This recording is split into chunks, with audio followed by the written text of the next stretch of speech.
So basically, according to some experts, the Houthis' attack on Israel-related cargo ship in the Red Sea area until Israel ceasefire in the Gaza may be an opportunity for Yemen to regain the control of the entrance to Red Sea and Suez Canal via control over the Bab el-Mandab Strait.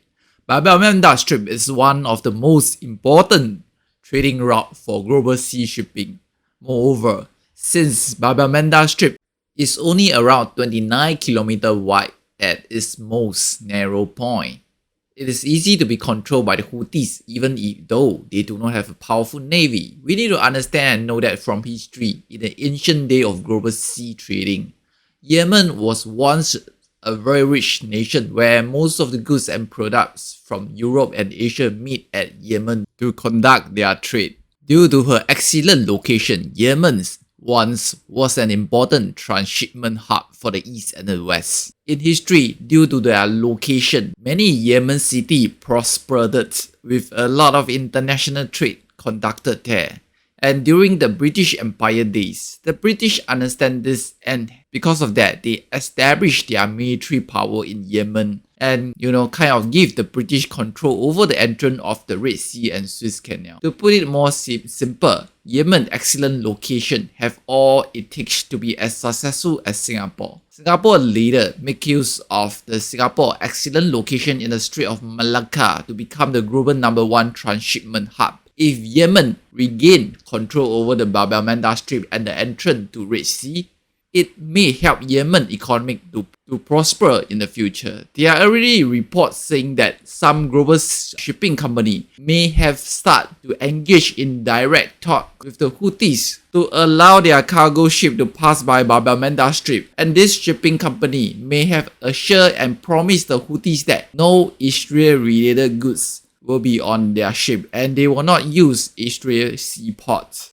So basically, all this shows us that the Houthis' action not only allow them to show support to the Gaza people, it also provides them an opportunity to regain control of the Bab el-Mandab Strait and the entrance to the Red Sea and Suez Canal. And most Arab nations may not really want to disagree or challenge the Houthis' action of blocking Israel cargo ship, as most Arab nations are in fact very unhappy with the Israel war in the Gaza Strip and frustrated with the kind of support that the American is giving to Israel. They may even secretly admire what the Houthis is doing to Israel, as the Houthis may be doing something that this Arab nation may not be able to do, even though they may want to do so. Because at this moment of time, most Arab nations still do not want any major confrontation with Israel and the Americans. So as I mentioned before, this is an excellent opportunity for Yemen or the Houthis to regain control of one of the most important trading routes in the world,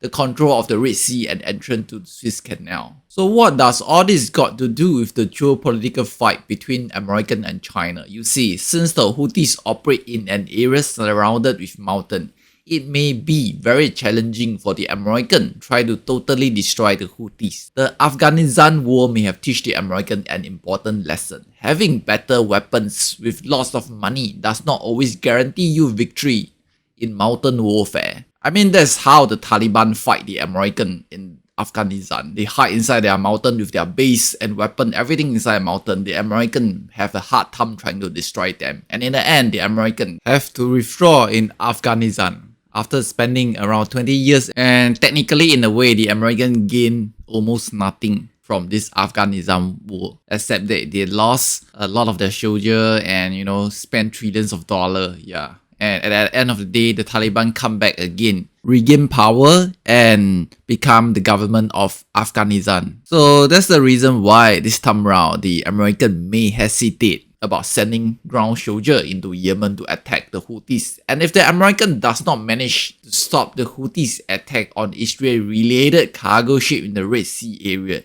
it may kind of damage the American military superior reputation in the world, especially among the Arab nation. And this may shake the Middle East nation confident in the American global power. Many nations around the world may start to doubt the American military power. After all, in the past, not many nations dare to stand up against the American aircraft carrier battle group.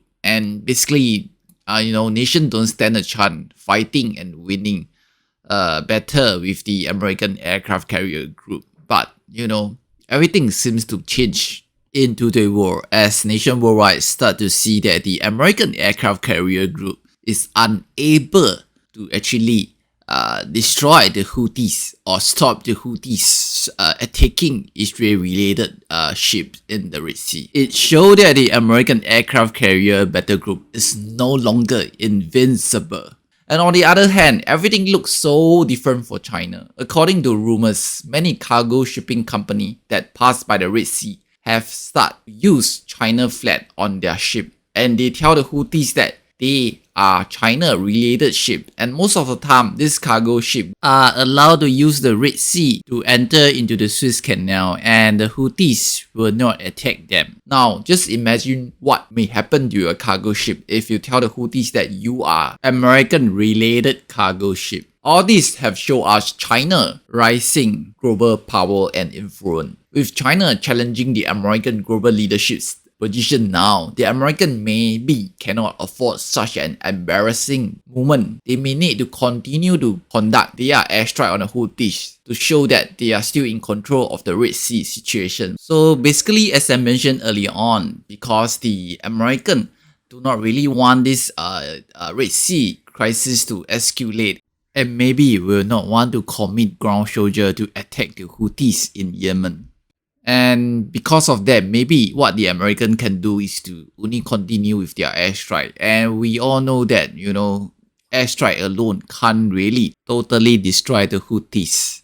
And all these events may actually motivate most Arab nations to get closer to China, as they realize that not only the American is giving tremendously amount of support and diplomatic cover for Israel, the American at the same time also cannot even handle the Houthis' challenge on the American world order by blocking one of the American closer ally, Israel-related cargo ship in the Red Sea. This butterfly effect may slowly lead to loss of confidence in the American-led world order, and slowly this Arab nation may reduce the usage of the US dollar and their holding of the US debt, and that may start the end of the petrodollar system.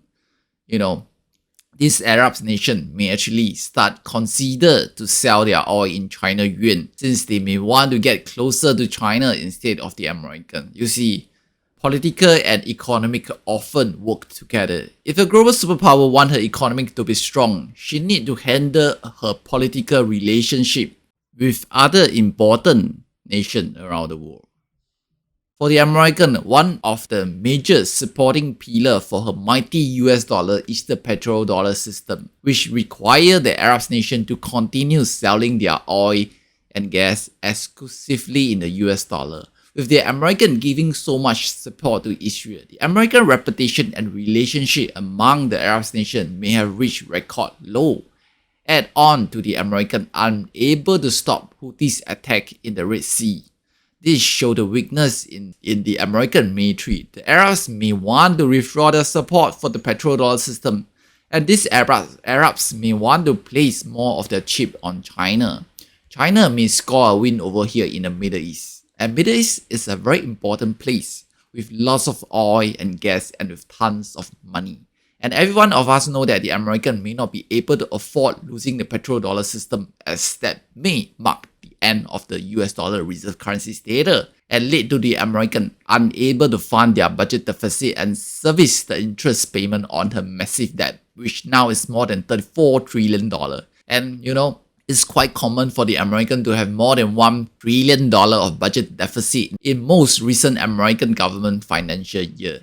The US government may even default on her debts if the petrodollar system collapses, and that may give China the opportunity to replace the American as the global superpower, and China yuan may challenge and dethrone the US dollar. So what's your view on this? Do you think the Houthis can regain control of the entrance to the Red Sea? And do you think the petrodollar system they are numbered? Please comment below and share with me. Please subscribe, share and like. Thanks for watching.